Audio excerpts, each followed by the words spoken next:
अतुलित बलधामं हेमशैलाभदेहं दनुजुवनुकृशानुं ज्ञानिनामग्रगण्यं सकलगुणनिधानं वानराणामधीशं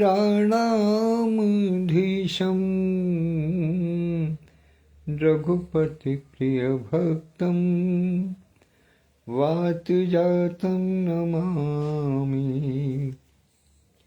मनोजवममारुततुल्यवेगं क्षमा कीजिएगा, मनोजवममारुततुल्यवेगं जितेन्द्रियं बुद्धिमतां वरिष्ठं वातात्मजं वानरयूथमुख्यं श्रीरामदूतं शरणं प्रपद्ये।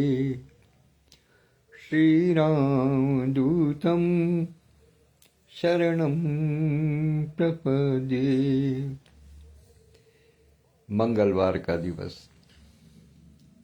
और उसको और अतिरिक्त मंगल बनाने के लिए भगवान श्री राम की अनन्य भक्त सेवक दास श्री हनुमान जी, जो सप्त चिरजीवियों में से एक हैं, जागृत देवता हैं, उनको सादर प्रणाम निवेदित करता हूँ और उनसे प्रार्थना करता हूँ कि वो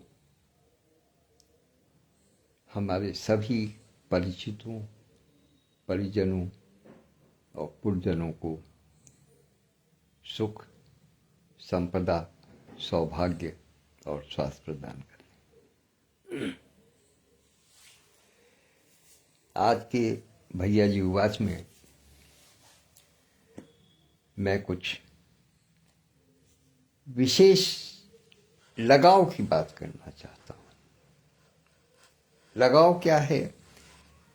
वास्तव में हमें संसार के प्रति जो एक कभी कभी विरक्ति का भाव आ जाता है, उससे हमें दूर हटना होगा, क्योंकि विरक्ति कभी किसी चीज का उपचार नहीं हो सकती। आप सबने सुना होगा, बहुत पहले भी एक गीत बजा करता था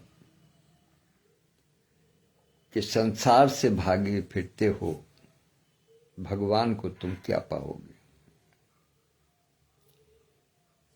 तो ये बरसों पुराना गीत है, लेकिन ये वास्तविकता है। हमें इस संसार में रहना है, तो इस संसार में जो नियम चलते हैं, जो परिपाटी है, जो संस्कार हैं, जो कार्यक्रम हैं, हमें उनमें सहभागिता करनी ही करनी है। हम उनसे दूर नहीं जा सकते, क्योंकि उनसे यदि दूर जाएंगे तो फिर हम संसार के मतलब के नहीं रहेंगे। परिवर्तन दुनिया का नियम है।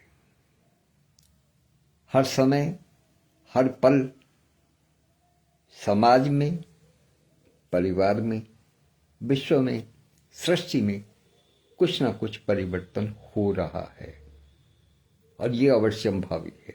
यदि परिवर्तन नहीं होगा, परिवर्तन यदि अपनी गति से नहीं चलेगा, तब फिर कुछ भी नया सृजन नहीं हो सकता, और नया सृजन नहीं होगा तो ज्ञान को विज्ञान के रूप में परिणित नहीं किया जा सकता। एक ज्ञानी को वैज्ञानिक नहीं बनाया जा सकता जब तक कि वो सतत परिश्रम करके अपने ज्ञान को और आगे बढ़ाने की चेष्टा न करे। विज्ञान वही कहते हैं ना कि ज्ञान के आगे की सीढ़ी पर बढ़ जाना, जो ज्ञान है उससे और अतिरिक्त निष्कर्ष निकालना, फिर जो निष्कर्ष निकला उससे और अतिरिक्त निष्कर्ष निकालना। वही वैज्ञानिक का कार्य है और वो उसी को विज्ञान कहते हैं। तो पहली चीज, परिवर्तन संसार का नियम है। दूसरी चीज, एक और बहुत पुराना वाक्य है जिसको सब जानते हैं कि आवश्यकता आविष्कार की जननी है। हमारी जो भी आवश्यकता है, जिस प्रकार की भी आवश्यकता है, उस प्रकार से हम आगे अपने ज्ञान का, अपनी बुद्धि का, अपने विवेक का प्रयोग करके उसकी, यदि कोई समस्या आती है तो उसके निराकरण के लिए कुछ ना कुछ सोचते हैं और करते हैं काम। बहुत छोटा सा उदाहरण देता हूं, आप सबके समक्ष है।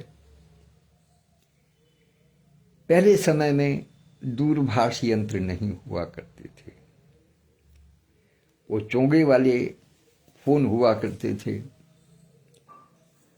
लंबे लंबे समय तक यदि हमें किसी से बाहर बात करनी होती थी तो पहले कॉल बुक करानी पड़ती थी, तब हम बात करते थे। पूरे गांव में नहीं बल्कि पूरे मोहल्ले में मुश्किल से 1 या 2 या 3 जो है वो कुछ गिने चुने घरों में वो फोन हुआ करता था। लेकिन वो पूरे मोहल्ले का साधन हुआ करता था, पूरे मोहल्ले के लोग उन्हीं पे बात किया करते थे। बाहर के रहने वाले जब भी कहते थे कि भाई जरा फलाने शख्स को बुला दो, तो ये एक दिक्कत थी, ये परेशानी थी।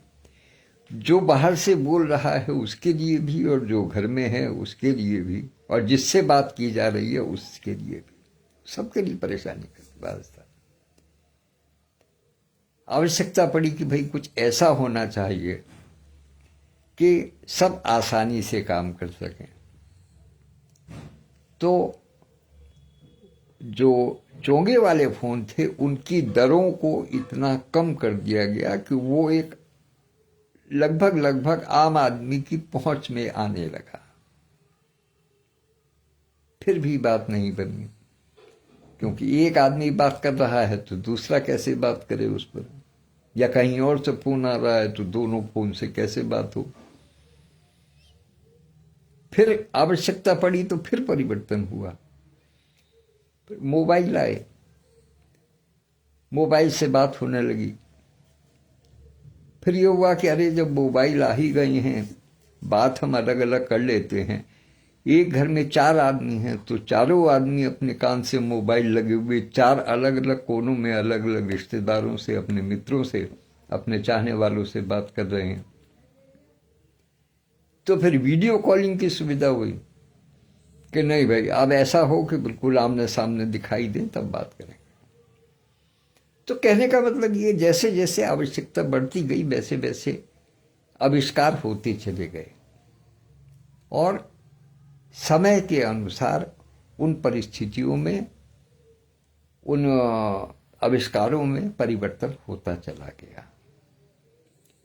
और ये सूत्र केवल और केवल विज्ञान के आविष्कारों की बात नहीं है। हम समाज में भी, जिस समाज में हम रहते हैं, हम किसी व्यक्ति को बहुत अच्छा समझते हैं, हमारे साथ बड़ी हंस के बात करता है, प्यार से बात करता है, लेकिन कभी किसी कारण से हमारा कोई काम पड़ जाए, उसको हमें कोई काम पड़ जाए उससे और वो उसको नकार जाए किसी परिस्थितिवश नहीं, जबकि हमें अच्छी तरीके से मालूम है, जानते हैं, पता है कि वो उस कार्य को करने में सक्षम है, लेकिन वो उसको नकार जाए तो क्या होगा? क्या हम उससे अपना पड़ोस बदल देंगे? नहीं।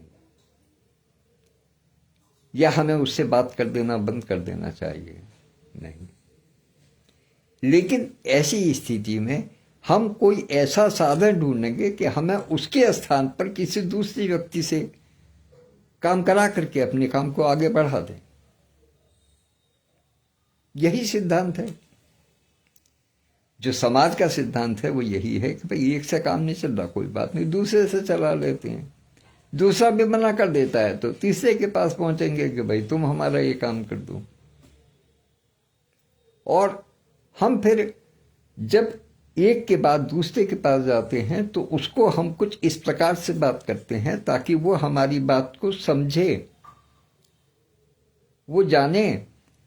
और यदि फिर हमको ऐसा लगता है कि हमारी बात को समझाने में कहीं कोई समाज के विपरीत कोई धारणा जा रही है तो हम अपनी धारणा को बदल लेंगे, क्योंकि परिवर्तन तो नियम है। कोई जरूरी नहीं है कि सामने वाले में ही परिवर्तन हो, कभी कभी परिवर्तन हमें स्वयं में भी करने पड़ते हैं, हम अपने आप में भी परिवर्तित होते हैं। बहुत सी बातें ऐसी होती हैं, जैसे एक बहुत छोटी सी बात है, नितांत जरूरी बात है और साधारण सी बात है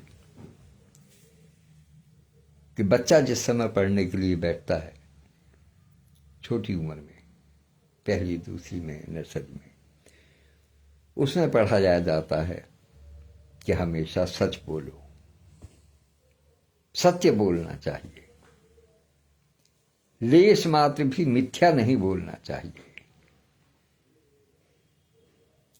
लेकिन जैसे ही वो बाहर निकलता है और उसको हम अपने घर से कुछ पैसे देते हैं तो क्या क्या करके निकलते हैं, किसी को बताना मत कि तुम्हारे पास पैसे हैं, अगर कोई पूछे तो मना कर देना। अब बताइए, वहीं कह रहे हैं कि सत्य बोलो, झूठ मत बोलो, और वहीं साथ साथ समाज में जाते समय, बाहर निकलते समय क्या कहते हैं, बताना मत किसी को। वो जो एक सिद्धांत है, समाज के हिसाब से परिवर्तन करना हमारा कर्तव्य है, उसमें गलत कुछ नहीं है। माँ बाप यदि उसको ये बताते हैं कि किसी को बताना मत कि तुम्हारे पास पैसे हैं, या अगर कोई पूछे कि तुम्हारे पास पैसे हैं तो मना कर देना, उसमें गलत कुछ नहीं है। क्योंकि यदि वो इस बात को कहेगा कि हाँ मेरे पास पैसे हैं लेकिन तुम्हें दूंगा नहीं,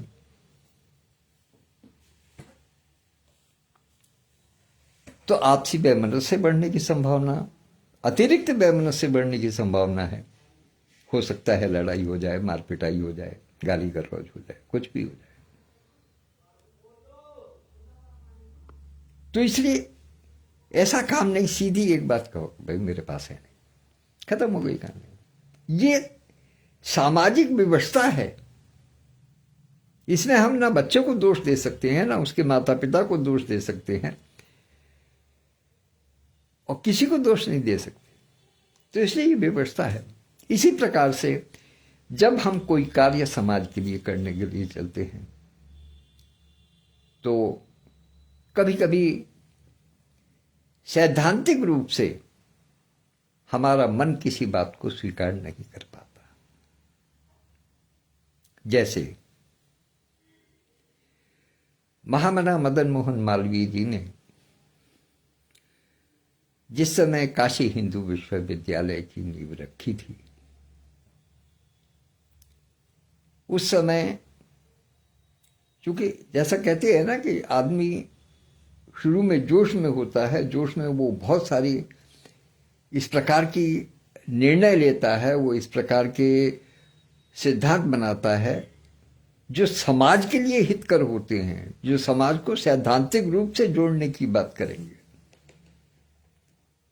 तो उनके मन में धारणा थी कि नहीं, हम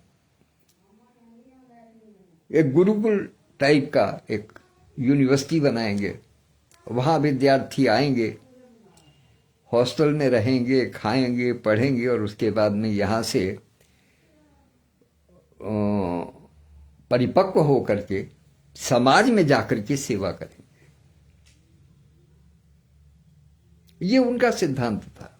मूलतः सिद्धांत बहुत सुंदर था, लेकिन जब उसकी स्थापना हुई तो उसके बाद में तब ये बात आई कि नहीं भाई, इसमें फीस भी लेना जरूरी है, नहीं तो चलेगा कैसे, इसका रखरखाव कैसे होगा।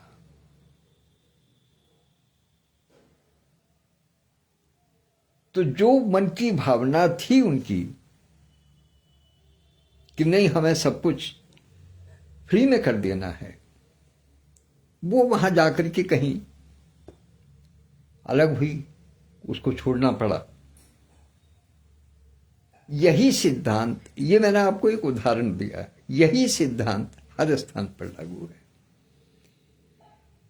महामना के सिद्धांतों को लेकर के चलते हुए डॉक्टर सत्यप्रकाश पांडे ने प्रारंभ में यही किया था कि शिक्षा सबके लिए सर्व शिक्षा अभियान चलाया। हर अमीर गरीब, लड़का लड़की, कोई भेद नहीं, किसी धर्म का, जाति का, किसी प्रकार का कोई बंधन नहीं है, कोई भेद नहीं है, सबके लिए बिल्कुल समान रूप से शिक्षा मिले, सबको शिक्षा मिले। क्योंकि बाहरी दुनिया में जो वो देख रहे थे कि किस प्रकार से फीस के नाम पर, शुल्क के नाम पर एक प्रकार से लूट हो रही है, तो वो उस लूट से बचाने के लिए, उस लूट से बचने के लिए एक सिद्धांत बनाया कि भाई अब इसका रख रखाव कैसे हो। तो रख रखाव के लिए ये कि भाई निश्चित रूप से कोई व्यक्ति यदि अपना समय देगा तो कुछ ना कुछ तो पारिश्रमिक तो चाहना आवश्यक है, क्योंकि कोई व्यक्ति भूखे पेट नहीं रह सकता। भूखा पेट किसी को रहने का ना अधिकार है ना आवश्यक है, क्योंकि ईश्वर ने कहा है कि वो भूखा जगा सकता है लेकिन सुला नहीं सकता कभी किसी को भूखा। ये उसके सिद्धांत पर प्रश्न चिन्ह लगाने वाली बात होगी यदि हम ये कहें कि नहीं हम तो भूखे ही सो जाएंगे। वो उसके देवत्व पर प्रश्न चिन्ह लगाने वाली बात हो। तो व्यवस्था बनी, ठीक है, आ गई कि भाई सदस्यता रहेगी, सारे काम होंगे। तो वही जैसे बीएचयू वाली बात थी कि शुरू में ये कि बच्चे रहेंगे, सब कुछ निःशुल्क होगा, सारे काम होंगे। तो ये कह है कि भाई ठीक है, आजीवन कर दीजिएगा, अपना लोग बाग आते रहेंगे, सीखते रहेंगे, कोई दिक्कत नहीं है, करते रहेंगे काम, आगे बढ़ते रहेंगे। दिक्कत कहां आकर के खड़ी हुई कि जब समस्या ये आई कि लोगों ने ये कहना शुरू किया कि भाई ठीक है, चलो, लोगों का सिद्धांत जब ये बना कि हमने बीज तो डाल दिया, मान लिया, लेकिन बीज डालने के बाद में उसका फल हमें नहीं मिला। अब पेड़ वाली तो सहनशीलता हर व्यक्ति नहीं कर सकता। कहते हैं जड़ और चेतन में अंतर तो होता है। वृक्ष को जड़ माना गया है क्योंकि वो अपनी जगह से हिलता नहीं है। जो एक बार जहां दृढ़ हो गया सो हो गया, वो हिलेगा नहीं। उसको आप डंडा मारें, पत्थर मारें, चढ़ें, कुछ भी करें, कितना भी हिलाएं, किसी भी तरीके से आप उसके फल और फूल लेने की चेष्टा करें, वो कभी अपनी जगह से हिलता नहीं है। लेकिन इसीलिए उसको जड़ कहा गया क्योंकि वो हिलता नहीं है। लेकिन मनुष्य चेतन है, चेतन जीव है। वो उसको यदि जरा सा आप उंगली लगा करके थोड़ा सा धक्का भी दे देंगे तो वो उस धक्के के प्रभाव से भले ही तिल भर सही लेकिन खिसकेगा जरूर, भले ही तिल भर खिसके लेकिन वो खिसकेगा जरूर। तो ये जड़ और चेतन की विभेद है दोनों में। क्योंकि ये पटल चेतन व्यक्तियों का है, मनुष्यों का है, जो सभी चैतन्य है। इसलिए यहां पर इस भावना ने अब आकर के वो स्वीकार करने के लिए मजबूर होना पड़ा है कि भाई यदि बीज पड़ा है तो उसका कुछ ना कुछ फल जरूर मिलना चाहिए। तो फल प्राप्ति की क्या तरीके हैं। फिर वहां दो तरीके हो गए, एक तो आंतरिक, वो जो हम अपने अंदर से महसूस करें, और एक वो जो हमें बाहर से दिखाई दे।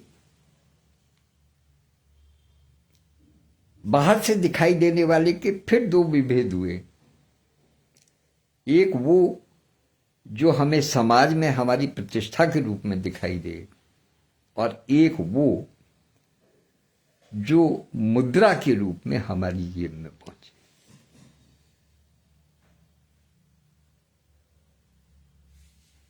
अब समझिएगा कि जब इस समाज में, इस सृष्टि में जब धन की बात आई, तो फिर हर व्यक्ति धन की तरफ दौड़ने लगा। क्योंकि कहते हैं कि धन के बिना कोई काम नहीं चलता। बड़े बड़े साधु महात्मा, संत, ऋषि मुनि सब कहते हैं कि धन आवश्यक है, धन कमाओ, खूब कमाओ। संत मुनि कहते हैं कि धन कमाओ लेकिन उसका कुछ हिस्सा दान करो। सबका भी सिद्धांत है। और दान क्यों करो? दान करने का सिद्धांत केवल इसीलिए है कि ताकि आपको फिर बाद में और प्राप्ति होती रहे और आप आगे को ध्यान करते रहे। ये क्रम जो है, ये क्रम चलता रहे, इसलिए दान करने की बात आती है। जब हम मंदिरों में दान करते हैं या कहीं चढ़ावा चढ़ाते हैं, तो क्या ये सोच करके चढ़ाते हैं कि उस पैसे की, उस धन की भगवान को आवश्यकता है? नहीं,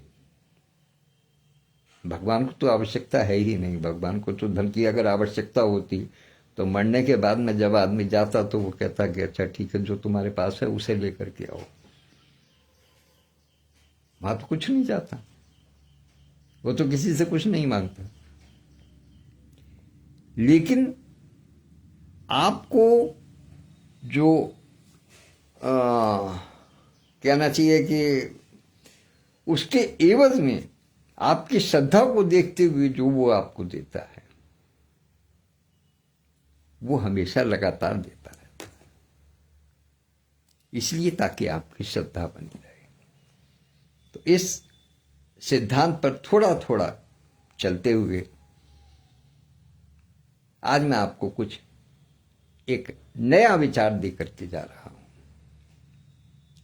यद्यपि जो साथी हमारे पटल से जुड़े हुए हैं, डॉक्टर सत्यप्रकाश पांडे जी से घनिष्ठ हैं या उनकी वाचन को, उनके पोस्ट को सुनते हैं, वाचन में तो नहीं, वाचन में तो मैं पहली बार बता रहा हूं, जो उनकी पोस्ट देखते हैं उनको अंदाजा लगा होगा। आज मैं एक नई चीज, नई योजना एक आप सबके समक्ष रखना चाहता हूं। इन सारी बातों के संदर्भ में जो मैंने इतनी देर से आपको कही है, उन सारी बातों के संदर्भ में एक मूलभूत परिवर्तन इस पटल की जो शीर्षस्थ समिति है उसने पास किया है, अनुमोदन किया है उसका। वो ये कि यदि कोई व्यक्ति, ध्यान से सुनिएगा, यदि कोई व्यक्ति हमारे पटल की वार्षिक सदस्यता यानी जो 41 रुपए की है उसको ग्रहण करता है, तो निश्चित रूप से वो किसी न किसी साथी के मोटिवेशन पर, किसी न किसी साथी के कहने पर, या उसके विचारों से प्रभावित होकर, या पटल के प्रभाव के विचारों से प्रभावित होकर, या कुछ उन्नति करने के लिए, अपनी प्रतिभा के उन्नयन के लिए ही सदस्यता ग्रहण करेगा। तो उसमें से कुछ भाग हम उस सदस्य को देने के लिए प्रतिबद्ध हुए हैं, संकल्पित हुए हैं, जिसके माध्यम से कि नई सदस्यता हमें प्राप्त होगी। और उस अंश का नाम होगा, उसके लिए एक विशिष्ट व्यवस्था की गई है कि उसका नाम होगा अनुज्ञा गुल्लक। अब ये अनुज्ञा गुल्लक क्यों है? क्योंकि सब जानते हैं कि पुरुषों के पास जो भी धन आ जाता है या जेब में जो पर्स में जो कुछ आ जाता है वो सब कुछ खर्च हो जाता है। हमारी जो बहनें हैं, माताएं हैं, हमारी बेटियां हैं, उनको वो इस मामले में थोड़ी सी मजबूत होती हैं। वो उसको अपने पास सहेज कर रखने की उनके अंदर काबिलियत होती है, उनके अंदर योग्यता है कि कहीं से 4 पैसे मिले, कहीं रिश्तेदारी में गई, वहां से 100 रुपये मिले, चुपके से किसी कागज के नीचे सरका दिए, कहीं चीनी के डिब्बे में रख दिए ताकि वो दिखाई ना दे, कहीं उसको छुपा करके रख देते। और जब कभी परिवार की आवश्यकता पड़ती है तब वो देखा जाता है कि गद्दे के नीचे से देखो, कि कागज के नीचे से देखो, कि उस डिब्बे में देखो या फलाने डिब्बे में देखो या उस कोने में देखो। तो इसलिए उसका नाम हमने रखा अनुज्ञा गुल्लक। अब आप लोग अनुज्ञा गुल्लक को अपने अपने पास रख लीजिएगा। सबके पास, सबके घरों में अनुज्ञा गुल्लक अब होनी चाहिए, मेरा अनुरोध है। और उस अनुज्ञा गुल्लक में कुछ अंशदान डालने के लिए अधिकृत आप स्वयं वैचारिक रूप से हैं, लेकिन आर्थिक रूप से नहीं है। यदि मैं चाहूं कि मेरे पास जो अनुज्ञा गुल्लक जो मैं स्थापित करूंगा उसमें मैं अपनी तरफ से 1000-2000 रुपए डाल करके रखूं कि कभी जरूरत हो तो, वो एक अलग विषय है, वो तो एक अलग चीज है, उसको हम अनुज्ञा गुल्लक नहीं कह सकते। अनुज्ञा गुल्लक वो है जिसको कि आपको वैचारिक रूप से अपने पास रखनी है, और उस गुल्लक में पैसा केवल और केवल संस्थापक जी के द्वारा जो अंशदान के रूप में आएगा वो उसके अंदर डाला जाएगा, वही उसके अंदर रखा जाएगा। तो इसलिए मेरा आप सबसे अनुरोध है कि अनुज्ञा गुल्लक को अपने यहाँ अवश्य रखिएगा और प्रयास कीजिएगा कि उसके अंदर कुछ ना कुछ खन खन होती रहे। अब रही बात आपकी कि सदस्यता कौन कौन सी हैं, सो आप जानते ही हैं।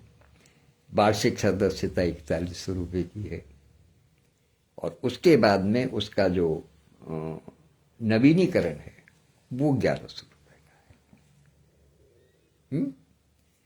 अग्रणी केवल महिलाओं के लिए अनुज्ञा में एक अग्रणी सदस्यता चलाई गई है जिसका मूल्य केवल 1111 रुपये वार्षिक है, वो 1111 रुपये महिलाओं के लिए।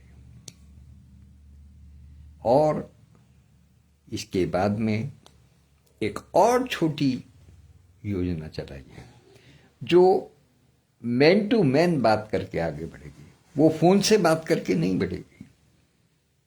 मैन टू मैन फोन से भी बात होती है, लेकिन फोन से बात करके वो चीज नहीं बनेगी।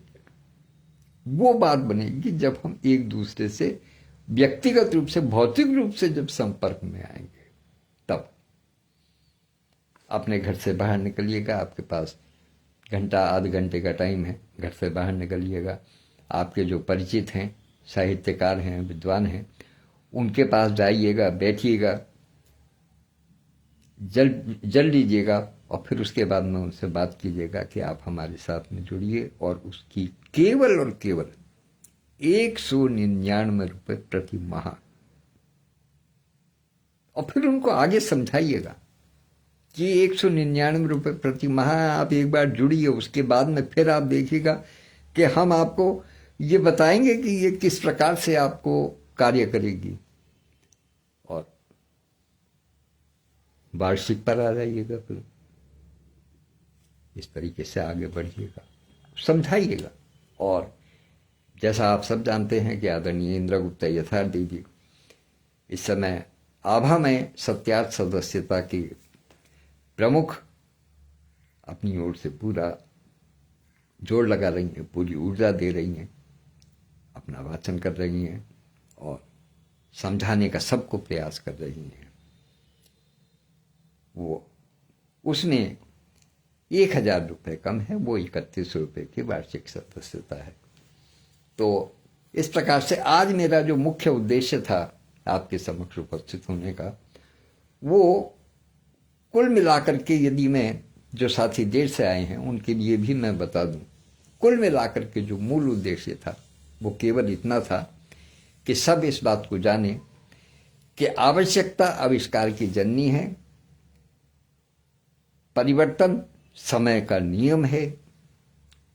इसलिए अपनी विचारधारा को, अपने सिद्धांत को परिवर्तित करते हुए, जो सिद्धांत शुरू से ये रहा है कि हम आर्थिक रूप से किसी को कोई सहयोग नहीं देंगे,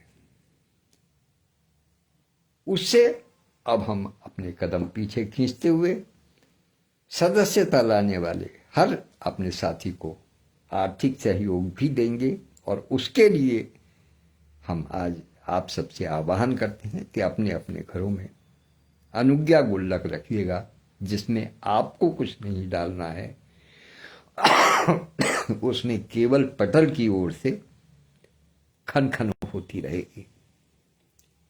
इसी विचार के साथ में आज मैं अपनी वाणी को विराम देता हूं।